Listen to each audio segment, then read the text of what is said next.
Cette vidéo vous est proposée par l'équipe d'EDA Expert, organisme de formation agréé et exclusif d'Altium Designer en France et fournisseur de solutions logicielles pour la conception et la fabrication de systèmes électroniques. Fort de ses 13 partenariats avec des éditeurs partout dans le monde, EDA Expert vous propose des solutions pour chaque besoin et lors de chaque phase de conception et de fabrication de votre projet. Également organisme de formation, nous sommes agréés et exclusifs d'Altium Designer en France. Ainsi, nous proposons des formations de niveau essentiel ainsi que avancé, mais aussi des formations sur l'outil Concorde Pro ou 365 Pro.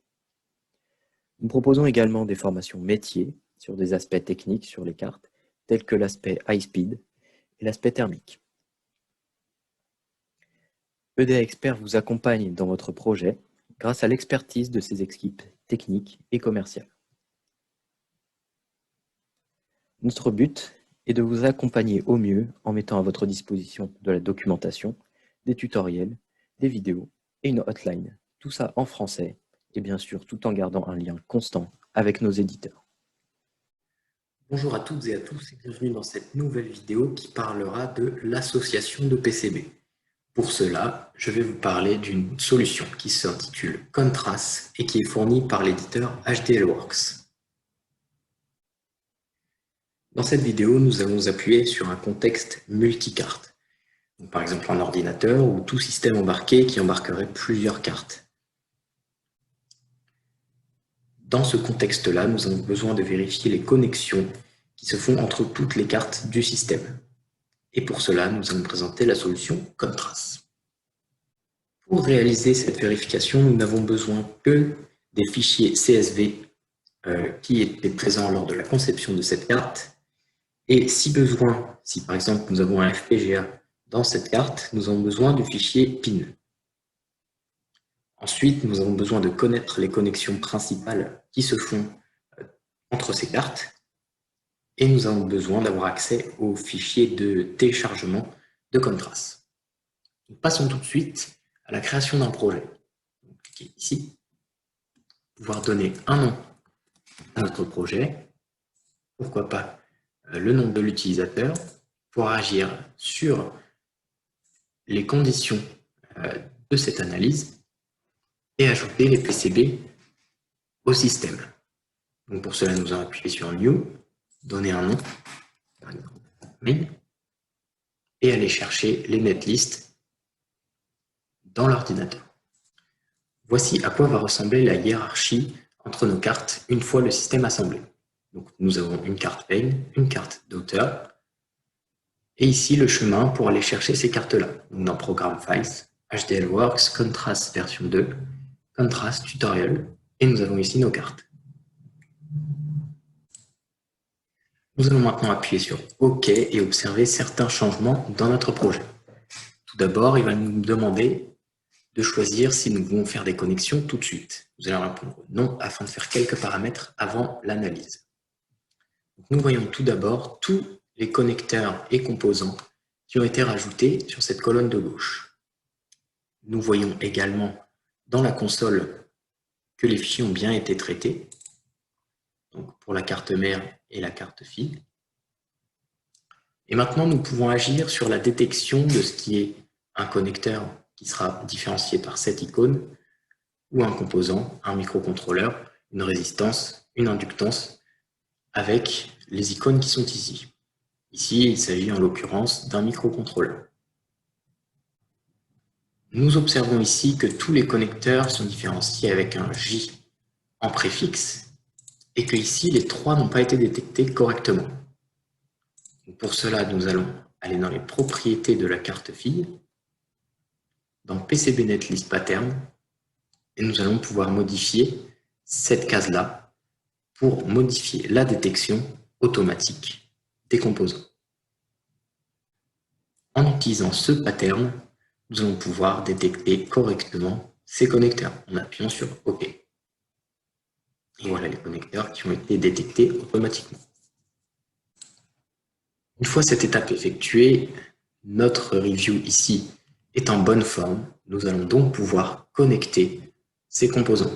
Pour cela, nous allons dans les propriétés de connexion et nous allons créer les connexions comme voici.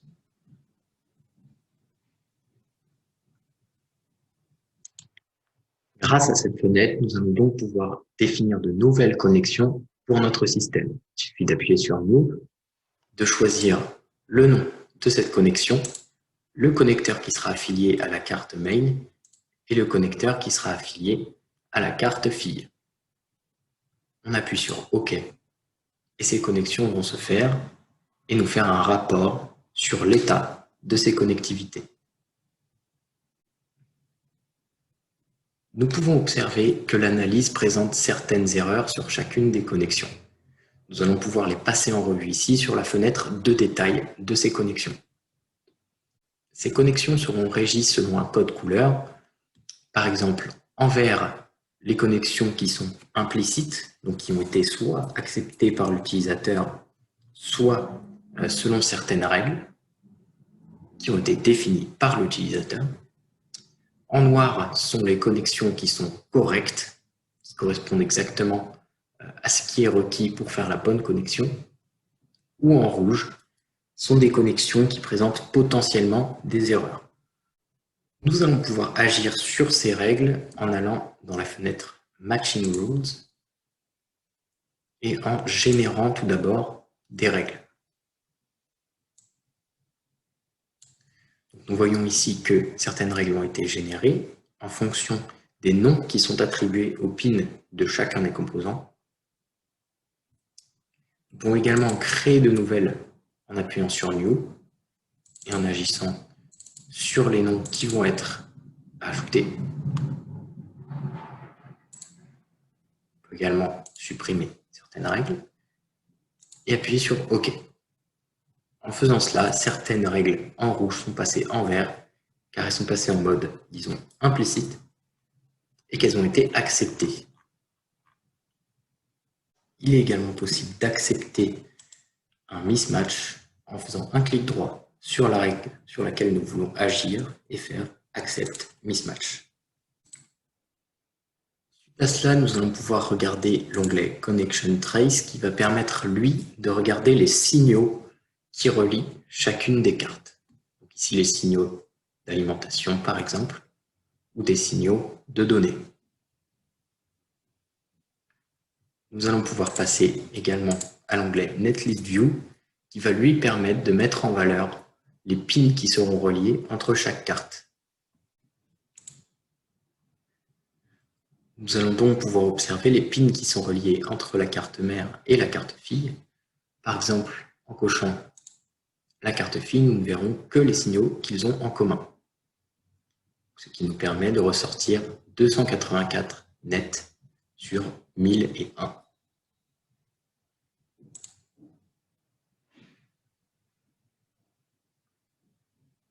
Certains signaux présentent un grand nombre de pins qui sont affectés. Donc pour cela, nous pouvons laisser la souris dessus et épingler le résultat pour pouvoir tous les parcourir.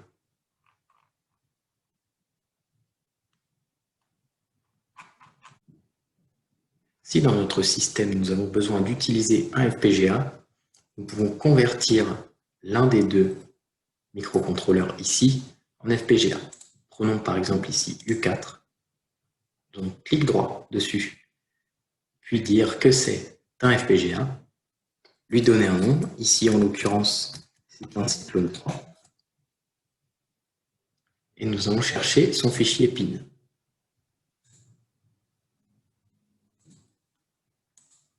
Le fichier PIN se trouve exactement au même endroit que les deux autres fichiers CSV. En cliquant sur OK, nous allons pouvoir observer le changement de ce microcontrôleur en FPGA. Maintenant que nous avons fait tous ces changements, l'analyse ici présente est erronée. Donc nous allons pouvoir faire un reload source files afin de pouvoir faire une mise à jour de ces résultats. Pour conclure sur la solution Contrast, il s'agit d'un logiciel qui est simple à la fois d'utilisation et à la fois d'interprétation. Donc cette solution permet de faire rapidement des analyses sur la connectivité d'un système multicarte. C'est la fin de cette vidéo, j'espère qu'elle aura été claire. Rendez-vous sur notre chaîne YouTube pour plus de vidéos et sur notre page LinkedIn pour des articles sur le monde de l'électronique et plus d'informations sur nos activités.